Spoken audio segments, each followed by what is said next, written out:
Hello everyone and welcome to the very final act of Samurai Jazz. It starts out with a bang, as there are a ton of samurai guarding this Japanese castle, and it's very difficult to lure them out one at a time. Very difficult. It's not necessary to become intimately familiar with the vulnerability frames of the samurai for this act, but it does help a lot, especially since this act is packed full of them and is very long. This level is probably the most potentially offensive to players.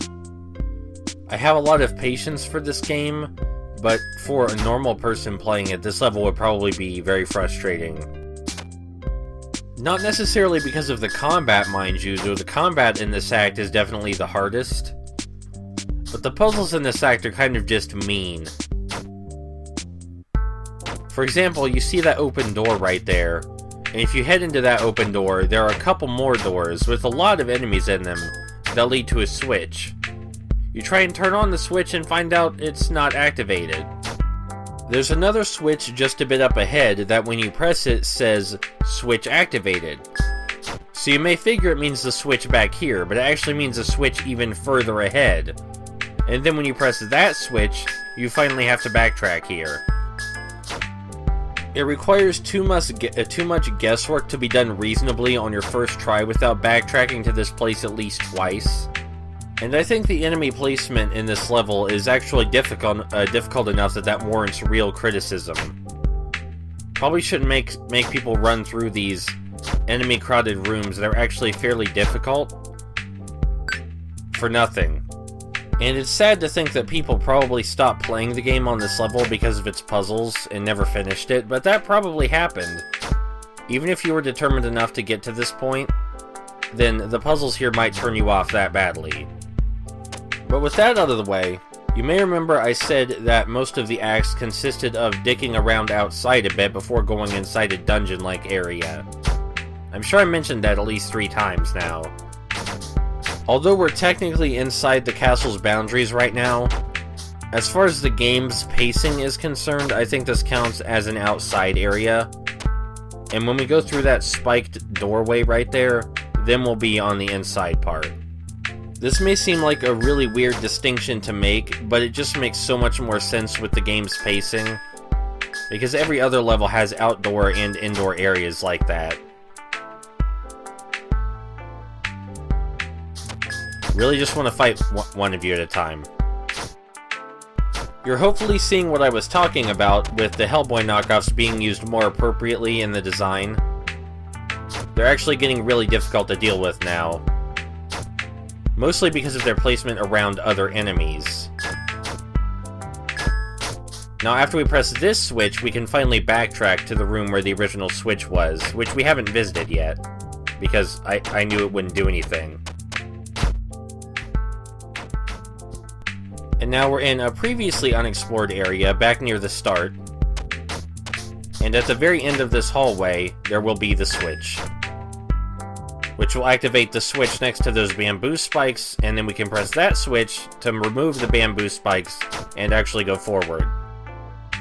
In spite of having to backtrack to get here, the room ahead of this one, like right ahead of it, is one of my favorite rooms in the entire game, because of the skill it requires and the amount of movement you have to do.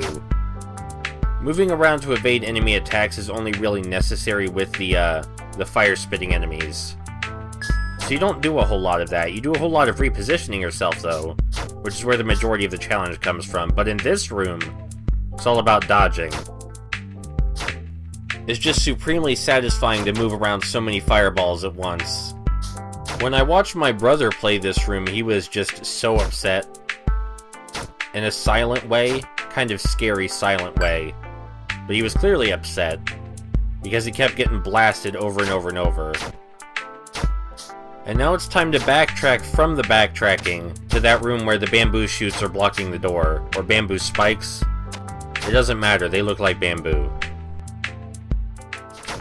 And now after pressing this next switch, we're still not indoors.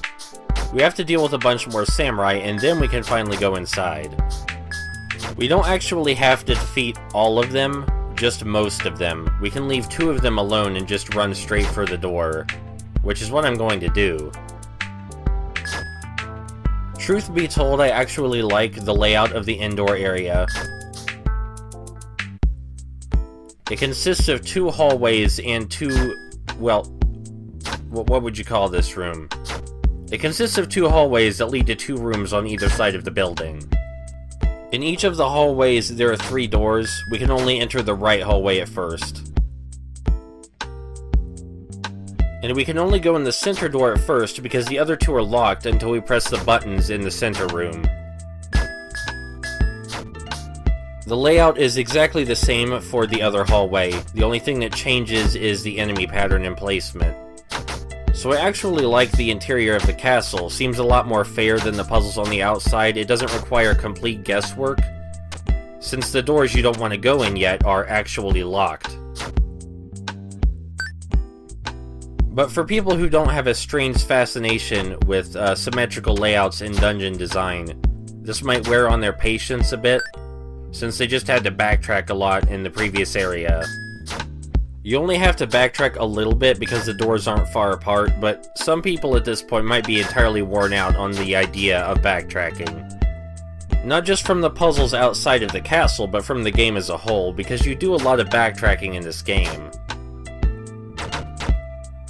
This room is hell.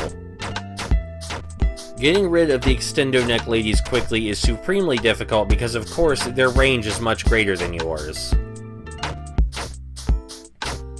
So I just kinda cheated. Now we just have to press the switch in the leftmost door and repeat the process on the other side, and we'll be able to move forward. The enemy patterns have the potential to change when you exit and enter rooms. I'm not sure what made him decide which door changes the pattern to what, but it happens sometimes. Mixing the Hellboy knockoffs with the Extendo Neck Ladies, again, a very smart decision, especially when they don't get stuck. Now you might wonder where these switches are that we've been activating, and the answer is they're in here.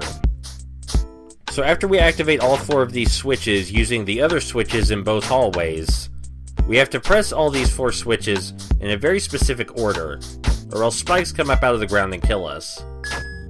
So yeah, exactly like that puzzle from Act 4. It requires complete guesswork, which means you're gonna die a lot, probably. But you might not think it's that bad, because surely we're near the end of the game by now.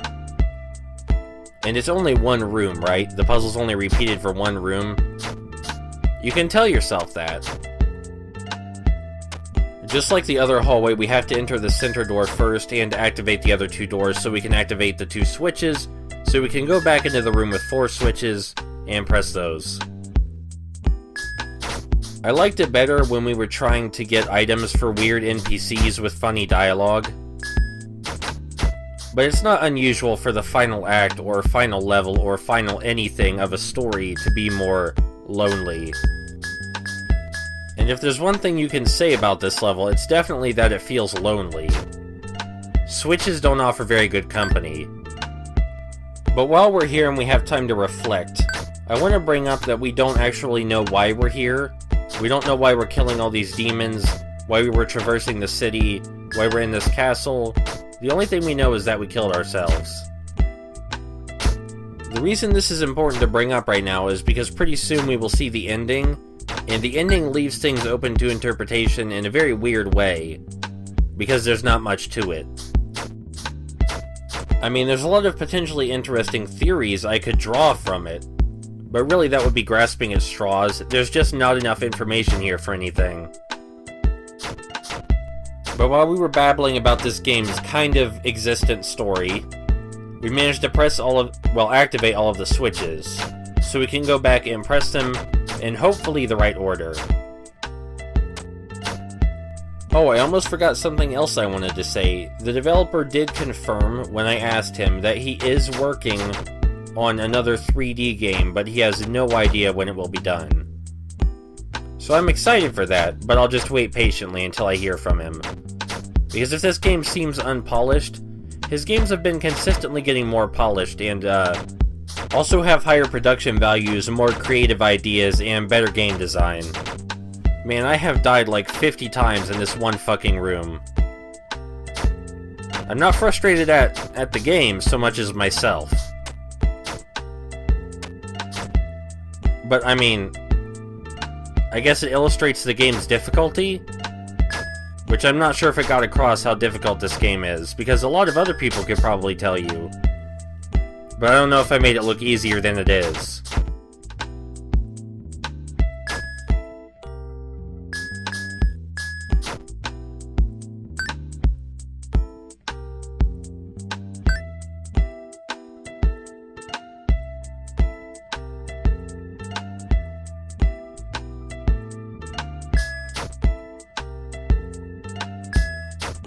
Alright, now you might figure the level would end after we pressed all these switches.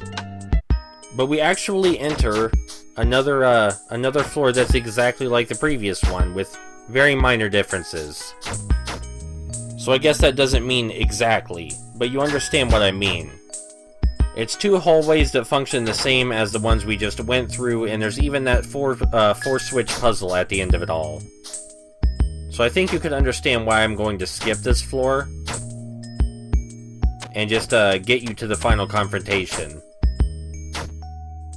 I hope you guys enjoyed coming along this journey with me, playing this weird game, and I hope you enjoy the incredibly obtuse final boss and ending. I'll see you around!